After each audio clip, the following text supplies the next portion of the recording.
Okay, तो अब हम लोग स्टार्ट करने जा रहे हैं फाइनल अकाउंट का क्वेश्चन 1 का बी। ठीक है, यहाँ पे क्या आपने को करना है, अपने को सेंटेंस दिया होगा, 1 वर्ड में आंसर देना है, 1 वर्ड टर्म या फ्रेज में। ठीक है, तो पहला क्वेश्चन क्या देख लेते हैं। Person who forms the partnership firm, जो पार्टनरशिप फर्म बनाता है उसे क्या बोलते हैं। तो ऑब्वियसली जो पार्टनरशिप फर्म बनाता है उसको पार्टनर्स बोलते हैं। क्या बोलते हैं? पार्टनर्स। ठीक है, फिर नेक्स्ट है अमाउंट ऑफ कैश और goods withdrawn by partners from the business from time to time. Partners जो पैसे या फिर गुड्स बिजनेस से अपने पर्सनल यूज़ के लिए लेके जाते हैं उसको क्या बोलते हैं? ड्रॉइंग। ठीक है, ड्रॉइंग।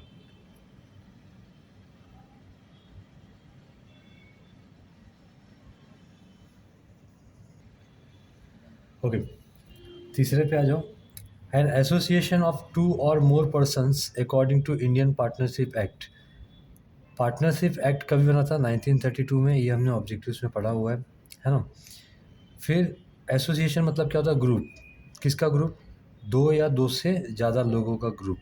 ठीक है, तो पार्टनरशिप एक्ट के हिसाब से 1932 के हिसाब से 2 या 2 से ज़्यादा लोगों का अगर ग्रुप होगा तो उसको क्या बोलेंगे?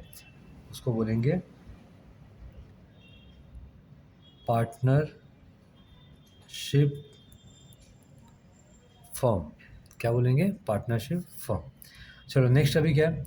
Act under which partnership firms are regulated. ठीक है,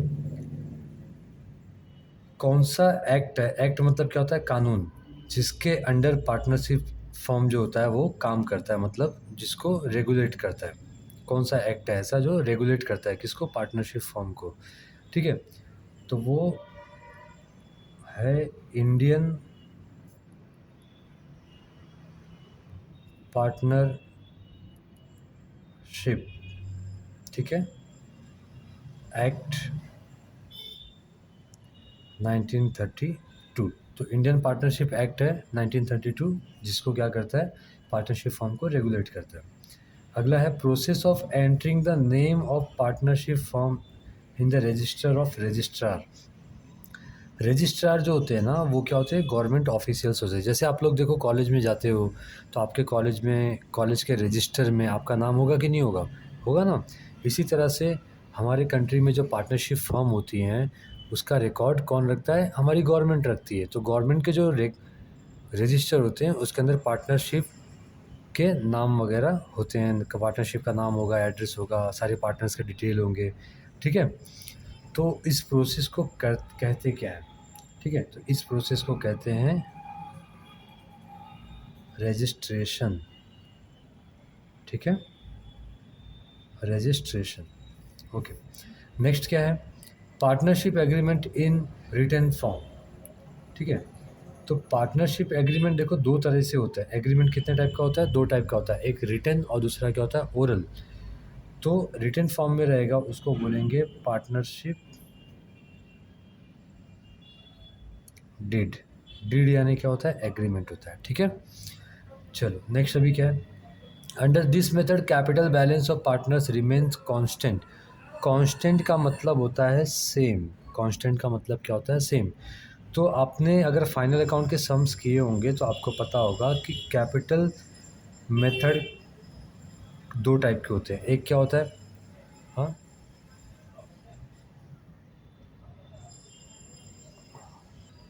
पहला होता है फिक्स कैपिटल मेथड, दूसरा क्या होता है?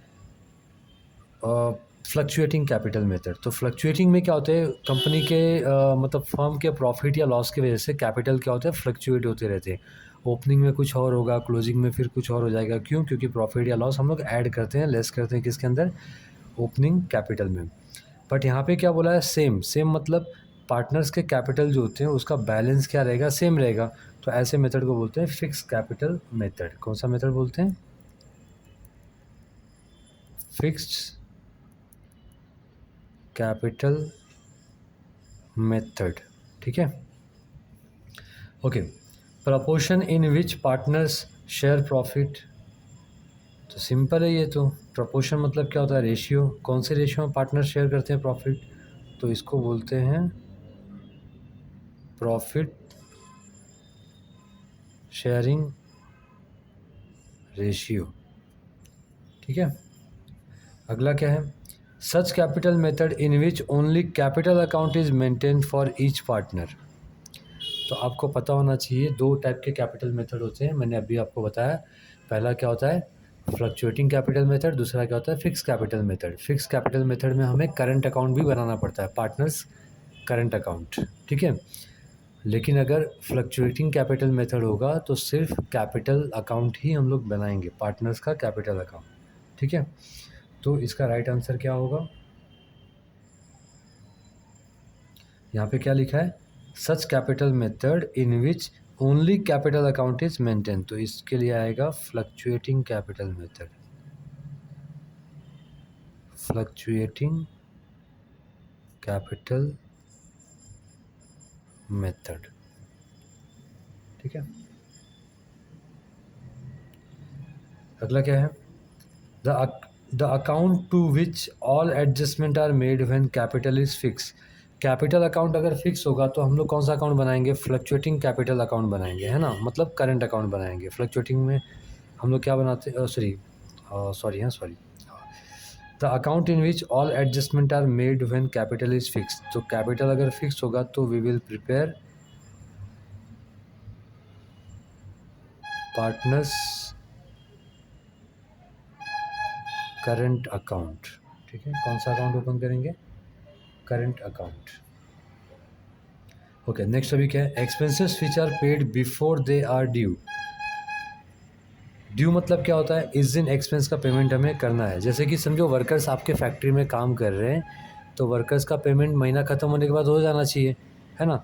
लेकिन महीना ख़त्म हो गया और हमने क्या किया? वर्कर्स का पेमेंट नहीं किया, यानी ड्यू रखा है। ठीक है, तो वो तो आउटस्टैंडिंग होता है। बट अगर आपने महीना ख़त्म होने के पहले ही पेमेंट कर दिया, जैसे कि जनवरी का पेमेंट आप फ़ेब में देते हो, लेकिन आपने जनवरी का पेमेंट जनवरी के स्टार्टिंग में ही दे दिया, तो उसको क्या बोलेंगे? एडवांस। ठीक है, एडवांस एक्सपेंस बोलेंगे, या फिर उसको क्या बोलते हैं? Prepaid expense. ठीक है, चलो ये हो गया। नेक्स्ट अभी क्या है? The account that are prepared at the end of the accounting year. तो अकाउंटिंग ईयर जब ख़त्म होता है, आपको पता है अकाउंटिंग ईयर क्या होता है?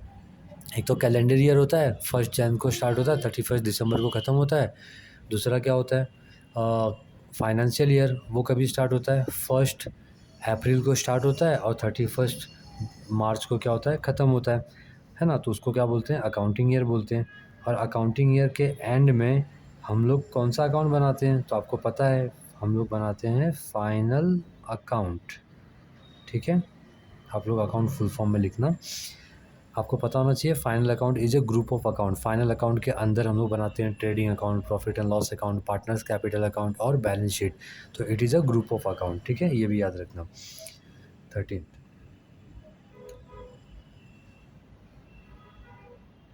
क्या है? An assets which can be converted into cash easily. ऐसा एसेट्स जो इजीली कैश में कन्वर्ट हो जाता है। तो देखो, अपने डेटर्स होते हैं, जैसे अब कंपनी में ना 2 टाइप के एसेट्स होते हैं, याद रखना। एक होता है फिक्स और दूसरा क्या होता है? Current assets. ठीक है, फिक्स एसेट्स क्या होता है? Land and building, plant and machinery, furnitures, ये सब क्या होते हैं? फिक्स एसेट्स होते हैं। ये इजीली कैश में कन्वर्ट नहीं होते हैं। कोई भी बिजनेस अपना फिक्स एसेट्स बेच के उसको पैसे में कन्वर्ट नहीं करेगा अनलेस एंड अनटिल वो बिज़नेस को बंद कर रहा होगा तो। लेकिन नॉर्मल कोर्स ऑफ बिज़नेस में क्या होता है? हमारे पास जो करंट एसेट्स होते हैं, जैसे debtors, stock, cash balance, bank balance, है ना, प्रीपेड एक्सपेंसेस, तो ये सब हमारे क्या होते हैं? करंट एसेट्स होते हैं। ठीक है, जो इजीली कैश में कन्वर्ट होते हैं। बिल्स रिसीवेबल भी करंट एसेट्स में ही आता है। तो आप इसका क्या नाम लिखोगे? करंट एसेट्स इसको बोलते हैं, या फिर इसको क्या बोलते हैं? Liquid assets. ठीक है, तो करंट एसेट्स लिखो या फिर लिक्विड एसेट्स लिखो, answer is same. Okay, next अभी क्या है? Order in which fix assets are recorded first in balance sheet. ठीक है, तो बैलेंस शीट में सबसे पहले हम लोग फिक्स एसेट्स को रिकॉर्ड करते हैं, जैसे फिक्स एसेट्स मैंने बोला, फिर करंट एसेट्स, फिर उसके बाद क्या आता है, मिससेलेनियस एसेट्स आता है। तो वो सब आपको जानने की ज़रूरत नहीं फ़िलहाल इसका समझ लो कि पहले फिक्स एसेट्स हम लोग क्या करते हैं, बैलेंस शीट में लिखते हैं। बैलेंस शीट में ऊपर से नीचे लिखते हैं ना, ठीक है। तो इसका नाम क्या है, ऑर्डर ऑफ लिक्विडेशन। लिक्विडेशन मतलब जब कंपनी बंद होएगी तो सबसे पहले क्या बेचोगे आप, फिक्स एसेट्स हम बेचते हैं, ठीक है। चलो, तो खाली ये नाम याद रखो। अगला क्या है, the account in which selling expenses of business are recorded. तो देखो, परचेस के रिलेटेड जो भी एक्सपेंसेस होते हैं वो हम लोग कहाँ रिकॉर्ड करते हैं, ट्रेडिंग अकाउंट में रिकॉर्ड करते हैं। लेकिन सेलिंग के रिलेटेड जो एक्सपेंसेस होते हैं वो हम कहाँ रिकॉर्ड करते हैं, प्रॉफिट एंड लॉस अकाउंट में हम लोग उसे रिकॉर्ड करते हैं, ठीक है। याद रखो, आपको याद भी होगा, आपने एडवर्टीजमेंट, सेल्समैन कमीशन, ये सब कहाँ रिकॉर्ड किया होगा, प्रॉफिट एंड लॉस में। एडवर्टीजमेंट सेलिंग एक्सपेंस में आता है, ठीक है। तो इसका आंसर क्या होगा, प्रॉफिट एंड लॉस अकाउंट। अगला है debit balance of trading account. तो debit balance of trading account क्या होगा, ट्रेडिंग अकाउंट का अगर डेबिट साइड बैलेंस है मतलब डेबिट साइड का टोटल ज़्यादा है। मुझे बताओ, ट्रेडिंग अकाउंट में हम लोग क्या रिकॉर्ड करते हैं, डेबिट साइड में एक्सपेंस और क्रेडिट साइड में क्या रिकॉर्ड करते हैं, इनकम। तो डेबिट साइड में अगर बैलेंस ज़्यादा हो गया, यानी एक्सपेंस ज़्यादा हो गया, और एक्सपेंस ज़्यादा होगा तो किससे होगा, एक्सपेंस अगर ज़्यादा होगा तो वो इनकम से ज़्यादा होगा। तो इनकम से अगर ज़्यादा एक्सपेंस है तो हमें हो जाएगा लॉस, ठीक है। लेकिन ट्रेडिंग अकाउंट का लॉस है तो उसको क्या बोलेंगे, ग्रॉस लॉस, ठीक है। और अगर इसको उल्टा भी पूछ सकता है, credit balance of trading account. तो debit balance of trading account अगर ग्रॉस लॉस है तो credit balance of trading account क्या हो जाएगा, ग्रॉस प्रॉफिट। याद रखना आप लोग, ठीक है। फिर अगला क्वेश्चन क्या है, लास्ट क्वेश्चन आज का, credit balance of profit and loss account. तो प्रॉफिट एंड लॉस अकाउंट में हमें क्या होता है, डेबिट साइड में हम लोग प्रॉफिट एंड लॉस के क्या रिकॉर्ड करते हैं, एक्सपेंस, और क्रेडिट साइड में क्या रिकॉर्ड करते हैं, इनकम। यहाँ पे क्या बोला, क्रेडिट बैलेंस मतलब इनकम साइड का ज़्यादा किससे है, अगर इनकम क्या है, ज़्यादा है, क्रेडिट बैलेंस मतलब इनकम इज़ मोर, तो इनकम किससे ज़्यादा होगा, एक्सपेंस से, तो क्या हो जाएगा हमें प्रॉफिट। तो कौन सा प्रॉफिट होगा, नेट प्रॉफिट। एग्जाम में आपको घुमा भी सकता है क्वेश्चन को, यहाँ पे बोल सकता है debit balance of profit and loss.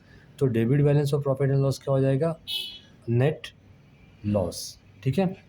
अगर क्रेडिट बैलेंस नेट प्रॉफिट है तो डेबिट बैलेंस क्या हो जाएगा, नेट लॉस। आई होप आप लोग को ये समझा होगा तो प्लीज़ वीडियो को लाइक करना, शेयर करना अपने फ्रेंड्स को, ताकि उनको भी बेनिफिट हो और बोर्ड में आप लोग अच्छा करो, ठीक है। चलो, थैंक यू।